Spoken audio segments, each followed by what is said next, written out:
A message to Prime Minister Dr. Keith Rowley and Stuart Young, A Democracy in Crisis Leadership, Hypocrisy and Inducements, an editorial by Professor Wall Street.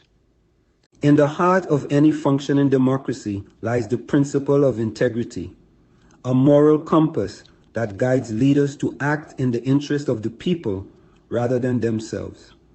Recent allegations surrounding the internal dynamics of the People's National Movement, PNM, have revealed a deeply troubling picture of hypocrisy, deceit, and disingenuity, HDD, that cannot go unaddressed.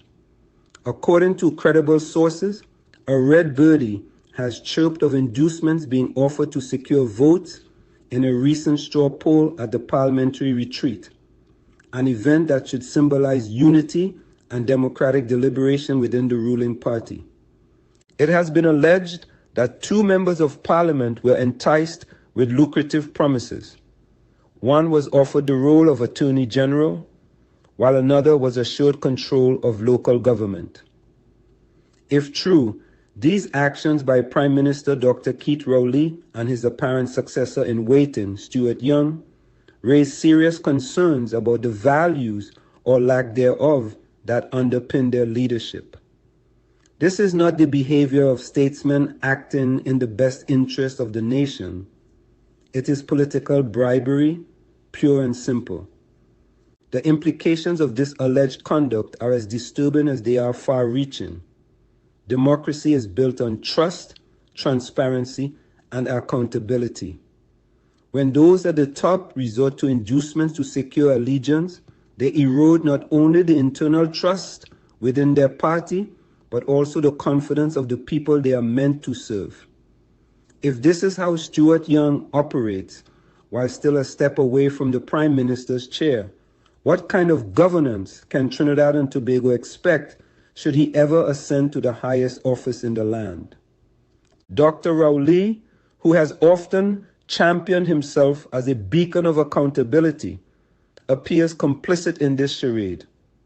His silence, if not outright participation, in these alleged inducements speaks volumes about his willingness to enable such behavior.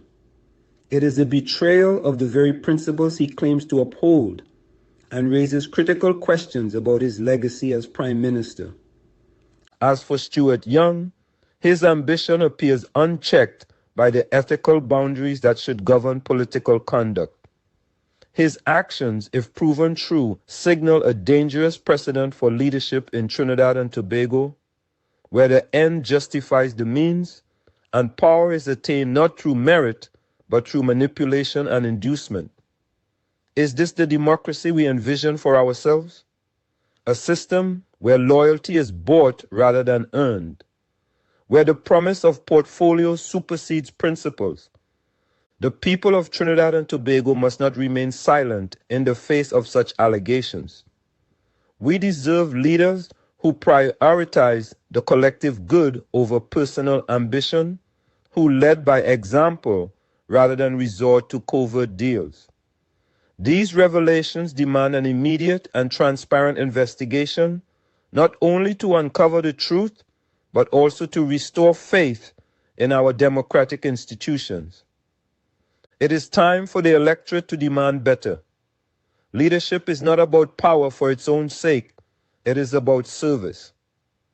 If our leaders fail to understand this fundamental truth, it is up to us, the people, to hold them accountable. Let this be a wake-up call to all who cherish democracy. Trinidad and Tobago deserve more than HDD politics.